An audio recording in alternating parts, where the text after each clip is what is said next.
ద్వైతమతావలంబకులు మహానుభావులు రాఘవేంద్ర స్వామి వారు. రాఘవేంద్ర స్వామి వారు హనుమ యొక్క సాక్షాత్కారాన్ని పొందారు. ఆయన్ని చిన్నతనంలో వెంకటనాథుడు అని పిలుస్తుండేవారు. ఆయన కటిక పేదరికం అనుభవించారు.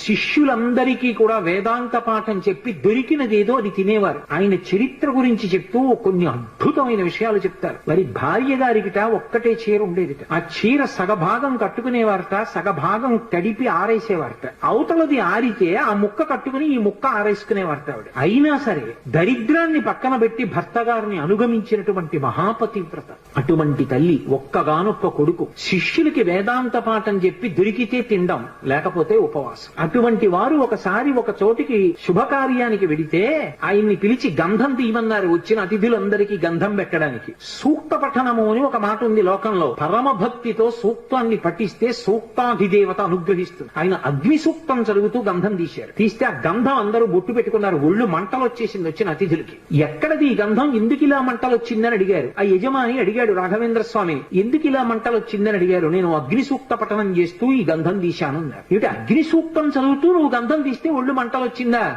నువ్వు వరుణ సూక్తం చదివితే చల్లబడుతుందా అన్నారు. చల్లబడుతుందన్నారు. ఏది వరుణ సూక్తంతో తీయన్నారు. ఆయన వరుణ సూక్తం చదువుతూ గంధం తీశారు. ఆ గంధం పెట్టుకుంటే అందరికీ ఒళ్ళు చల్లగా అయిపోయింది. అంతటి మహానుభావుడు సుధీంద్ర స్వాముల వారిని వారి గురువు గారి ఆజ్ఞ మేరకి అకస్మాత్తుగా వారు సన్యాసాశ్రమం తీసుకుని రాఘవేంద్రుడు అన్న పేరుతో ద్వైతమఠాధిపతులయ్యారు. వారు మన ఆంధ్రదేశంలో మంత్రాలయం దగ్గరే హనుమ గురించి జపం చేస్తే పంచముఖాలతో ఆంజనేయ స్వామి ఆయనకి ప్రత్యక్షం అయ్యారు. పంచముఖ ఆంజనేయ స్వామిని ఉపాసన చేసిన మహాపురుషుడు. ప్రహ్లాదుడి యొక్క అంశలో వచ్చాడు అంటారు రాఘవేంద్ర స్వామి. ఎంతమంది హనుమత్ సాక్షాత్కారం పొందారండి. అంతటి మహానుభావుడు. అటువంటి హనుమ లోకంలో ఎవరికి ఏది ఇవ్వలేనిదన్నది లేదు.